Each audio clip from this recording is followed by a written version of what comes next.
नमस्कार। ये महाभारत कथा पूरी तरह से वेद व्यास महाभारत के ऊपर आधारित है। यदि आप इसका निरंतर श्रवण करते रहना चाहते हैं तो इस चैनल को सब्सक्राइब जरूर कर लें और आगे आने वाली सभी पॉडकास्ट के नोटिफिकेशन के लिए बेल आइकन को भी जरूर से प्रेस कर दें। अब हम सुनेंगे युद्ध भूमि में पहुंचकर स्त्रियों का विलाप करना और गांधारी का श्री कृष्ण से उनकी दशा का वर्णन करना। श्री वैशंपायन जी कहते हैं, जन्मेजय, गांधारी बड़ी ही पतिव्रता, भाग्यवती और तपस्विनी थी। वो सर्वदा सत्य भाषण ही करती थी। महर्षि व्यास के वर्ष से उसे दिव्य दृष्टि प्राप्त हो गई थी। उसके प्रभाव से उसे दूर से ही कौरवों की संहार भूमि दिखाई दे रही थी। उसे देखकर वो तरह तरह से विलाप करने लगी। बहुत दूर होने पर भी वो उसे रण क्षेत्र पास सा ही जान पड़ता था। वो बड़ा ही रोमांचकारी था। हड्डी, केस और चर्बी से भरा हुआ था। उसमें खून की धाराएं बह रही थी। सब और सहस्त्रोल्लास से पड़ी थी तथा खून में लथपथ हाथी, घोड़े, रथ और योद्धाओं के मस्तकहीन शरीर एवं शरीरहीन मस्तक पड़े हुए थे। अब भगवान व्यास जी की आज्ञा पाकर राजा युधिष्ठिर आदि सब पांडव, महाराज धृतराष्ट्र श्री कृष्ण को आगे करके कुरुकुल की सब स्त्रियों को लेकर रण क्षेत्र की ओर चले। कुरुक्षेत्र में पहुंचकर उन विधवा स्त्रियों ने युद्ध में मरे हुए अपने भाई, पुत्र और पति आदि को देखा। उस भीषण संहार भूमि को देखकर वे राज महिलाएं चित्कार करती हुई अपने बहुमूल्य रथों से गिर पड़ी। इस अभूतपूर्व दृश्य को देखकर वे दुख से अत्यंत व्याकुल हो गईं। उतने में ही किन्हीं से तो शरीर मुरझा गए थे और कोई पृथ्वी पर पछाड़ खाने लगी। वे बहुत थकी हुई थी और अनाथ हो चुकी थीं। इस समय उन्हें कुछ भी होश हवास नहीं था। पांचाल और कुरुकुल की स्त्रियों के लिए ये बड़ा ही करुणापूर्ण प्रसंग था। तब दुखिनी अबलाओं के आर्तनाद से उस भीषण युद्ध स्थल में बड़ा कोहराम मचा देखकर धर्मज्ञा गांधारी ने श्री कृष्ण को बुलाकर कहा, माधव, देखो तो, मेरी ये विधवा बहुएं बाल बिखेरे कुरणियों के समान विलाप कर रही हैं। ये उन भरत कुलभूषणों को याद कर करके अलग अलग अपने पुत्र, भाई, पिता और पतियों की ओर दौड़कर जाती हैं। वीरवर, इस ऐसे युद्ध स्थल को देखकर तो मैं शोक से जली जाती हूँ। मधुसूदन, इन पांचाल और कौरव वीरों के मारे जाने से मुझे तो ऐसा जान पड़ता है मानो पांचों भूतों का ही नाश हो गया हो। क्या कोई पुरुष ऐसी कल्पना भी कर सकता है कि इस युद्ध में जयद्रथ, कर्ण, द्रोण, भीष्म और अभिमन्यु जैसे वीर भी स्वाहा हो जाएंगे? हाय, मेरे लिए इससे बढ़कर और दुख क्या होगा। अवश्य ही पहले जन्मों में मुझसे कोई पाप कर्म हो गया है। इसी से मुझे अपनी आंखों अपने पुत्र, पौत्र और भाइयों की मृत्यु देखनी पड़ी है। पुत्र शोकाकुला गांधारी ने इस प्रकार दीनतापूर्वक विलाप करते हुए श्री कृष्ण से कई बातें कही। इतने में उसकी दृष्टि अपने मृतक पुत्र दुर्योधन पर पड़ी। दुर्योधन को मरा हुआ देखकर ही शोकातुरा गांधारी कटे हुए केले के समान सहसा पृथ्वी पर गिर पड़ी। होश आने पर जब उसने दुर्योधन को खून में लथपथ हुए पृथ्वी पर पड़ा देखा तो उससे लिपटकर हा पुत्र ऐसा कहकर रोने लगी। फिर उसे अपने आंसुओं से सींचती हुई श्री कृष्ण से कहने लगी, वार्ष्णेय, जब ये बंधुओं का विध्वंस करने वाला संग्राम ठन गया तो दुर्योधन ने हाथ छोड़कर मुझसे कहा था, माता, मुझे आशीर्वाद दो कि इस युद्ध में मेरी विजय हो। तब मैंने यही कहा था कि जय तो वहीं रहती है जहाँ धर्म रहता है, किंतु यदि तुम युद्ध में करने में घबराए नहीं तो तुम्हें देवताओं के समान शस्त्रों से मरने पर प्राप्त होने वाले लोग अवश्य मिलेंगे। इस प्रकार मैंने तो पहले ही दुर्योधन से ऐसी बात कही दी थी, इसलिए मुझे इसके लिए शोक नहीं है। मुझे तो महाराज के लिए चिंता है, जिनके सभी संबंधी संग्राम में काम आ गए हैं। जरा काल के उलटफेर को तो देखो। जो दुर्योधन मूर्धाभिषिक्त राजाओं के आगे आगे चलता था, आज वही धूलि में पड़ा हुआ है। वो आज वीर शैया पर शत्रुओं के सामने मुंह किए पड़ा है, इसलिए इसे कोई साधारण गति नहीं मिली होगी। जो 11 अक्षौहिणी सेना को लेकर युद्ध के मैदान में उतरा था, वो दुर्योधन अपने अन्याय से ही आज मारा गया।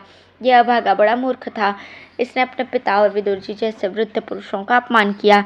इसी से आज काल के गाल में चला गया। जिसने 13 वर्ष तक पृथ्वी का निष्कंटक राज्य किया, वही मेरा पुत्र आज मरकर पृथ्वी पर सो रहा है। श्री कृष्ण, तुम सुवर्ण की वेदी के समान तेजस्विनी लक्ष्मण की माता को तो देखो, आज उसके भी बाल बिखरे हुए हैं। मेरी ये पुत्र वधू बड़े उदार हृदय की है। पता नहीं इसकी स्थिति कैसी है। ये अपने पति के लिए शोकाकुल है या पुत्र के लिए। कभी ये पति की ओर देखती है तो कभी पुत्र की ओर देखने लगती है। किंतु कुछ भी हो, यदि वेद और शास्त्र सच्चे हैं तो दुर्योधन ने अवश्य ही अपने बाहुबल के प्रताप से अविनाशी लोक प्राप्त किए होंगे। माधव, देखो, इधर मेरे 100 पुत्र पड़े हुए हैं। इन सबको भीम ने ही अपनी गदा से युद्ध में पछाड़ा है। मुझे तो इसी से अधिक दुख होता है कि पुत्रों के मारे जाने पर आज मेरी ये छोटी छोटी पुत्र वधुएं बाल खोले रणभूमि में फिर रही हैं। हाय, जो कभी पैरों में आभूषण पहने राजमहल की स्निग्ध भूमि पर विचरती थी, वही आज आपत्ति में पड़कर इन खून से लथपथ कठोर रणांगण में घूम रही हैं। इस सुकुमारी राजदुलारी लक्ष्मण की माता को देखकर तो मेरे मन को किसी प्रकार भी ढाढ़स नहीं बनता। देखो, इन महिलाओं में से कोई भाइयों को, कोई पिताओं को, कोई पुत्रों को पृथ्वी पर पड़े देखकर उनकी भुजाएं पकड़ पकड़ कर पछाड़ खा रही हैं। यही नहीं, इस दारुण संहार में अपने संबंधियों के मारे जाने से तुम्हें कई मध्यम और वृद्धावस्था की स्त्रियों का भी रुदन सुनाई पड़ेगा। इधर देखो, ये दुशासन पड़ा हुआ है। शत्रुसूदन महावीर भीम ने इसे युद्ध में पछाड़ कर इसके शरीर का रक्त पिया है। द्रौपदी के कहने से और जुए के समय सहे हुए दुखों को याद करके भीम ने मेरे इस पुत्र की ऐसी दुर्गति की है। कृष्ण, मैंने तो दुर्योधन से उसी समय कहा था कि तू मौत की फांसी में बंधे हुए शकुनी का साथ छोड़ दे। अपने इसको बुद्धि मामा को तू पूरा कलह प्रिय समझ, तू इसे अभी त्याग कर पांडवों के साथ संधि कर ले। मूर्ख, क्या तू नहीं जानता कि भीम के साहस सहनशील है? जो हाथी को उल्का से जलाने के समान तू उसे अपने वाग्बाणों से बींधा करता है। आज उसी का फल है कि भीम का पछाड़ा हुआ दुशासन अपनी लंबी लंबी भुजाओं को फैलाए पृथ्वी पर सो रहा है। क्रोधी भीम ने दुशासन को युद्ध में मारकर इसका रक्त पिया। यह तो उसका बड़ा ही भीषण कार्य था। माधव, देखो, ये मेरा पुत्र विकर्ण पड़ा हुआ है। इसकी तो सभी बुद्धिमान प्रशंसा करते थे। भीम ने इसे भी सैकड़ों टुकड़े करके मार दिया है। करणी, नालिक और नाराज जाति के बाणों से यद्यपि इसके मर्मस्थान छिन्न भिन्न हो गए हैं, तो भी इसकी कांति अभी तक बनी हुई है। ये शत्रुओं का संहार करने वाले दुर्मुख सोया हुआ है। समरशूर भीम ने अपनी प्रतिज्ञा का पालन करते हुए इसे भी मार दिया। श्री कृष्ण, इसके सामने तो संग्राम में कोई भी नहीं टिक सकता था। इसे शत्रुओं ने कैसे मार दिया? इधर देखो, ये धृतराष्ट्र नंदन चित्रसेन मरा पड़ा है। यह तो धनुर्धरों के लिए आदर्श रूप था। केशव, इस अभिमन्यु को तो बल और शौर्य में अर्जुन तथा तुम्हारी अपेक्षा भी श्रेष्ठ कहा जाता था। इसने तो अकेले ही मेरे पुत्र के अभेद व्यू को तोड़ दिया था। सो देखो, यह भी अनेकों को मारकर स्वयं मरा पड़ा है। किंतु मैं देखती हूँ कि मर जाने पर भी अतुलित तेजस्वी अभिमन्यु का तेज फीका नहीं पड़ा।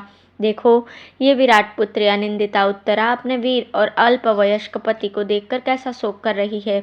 ये बार बार अपने पति के पास आकर अपने हाथ से उसके शरीर पर लगी हुई धूल झाड़ रही है।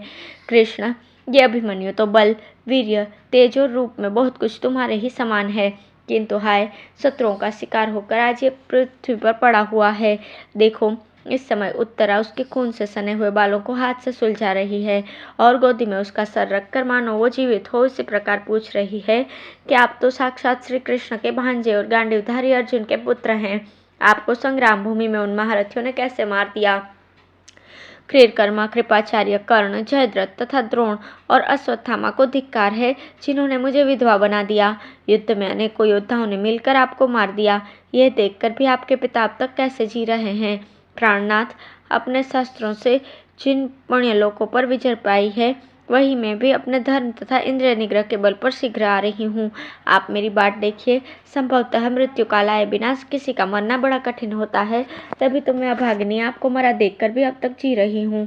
वीर, इस लोक में तो आपके साथ मेरा 6 महीने का ही सहवास बधा था। 7वें महीने में ही आप परलोक सिधार गए।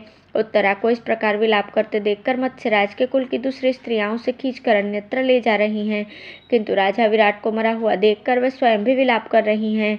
धूप, आयास और परिश्रम के कारण इन सभी के मुंह उतर गए हैं और शरीर झुलसे से हो गए हैं। इधर ये रणभूमि के अग्रभाग में ही उत्तर काम्बोज कुमार, सुदक्षिण और लक्ष्मण आदि कई बच्चे मरे पड़े हैं। माधव, जरा इन पर भी तो दृष्टि डालो। धन्यवाद।